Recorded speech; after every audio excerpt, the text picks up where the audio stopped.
গুহা, যেখানে রাসূল সাল্লাল্লাহু আলাইহি ওয়াসাল্লাম মক্কা থেকে মদিনা হিজরত করার পর সময় এখানে আশ্রয় নিয়েছিলেন। এখানে আবু বকরের সাথে রাসূল সাল্লাল্লাহু আলাইহি ওয়াসাল্লাম আশ্রয় নিয়েছিলেন।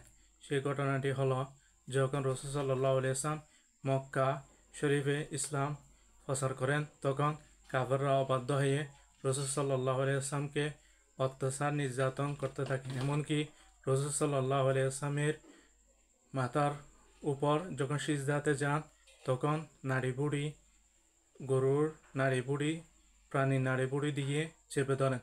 এতে রাসূল সাল্লাল্লাহু আলাইহি ওয়াসাল্লাম অনেক কষ্ট পান, সাহাবীরাও কষ্ট পান। এই অত্যাচার থেকে মুক্তির জন্য আল্লাহ তাআলা আল্লাহ রাসূল সাল্লাল্লাহু আলাইহি ওয়াসাল্লামকে ওহী করে বলেন, আপনি মক্কা ছেড়ে মদিনা হিজরত করুন।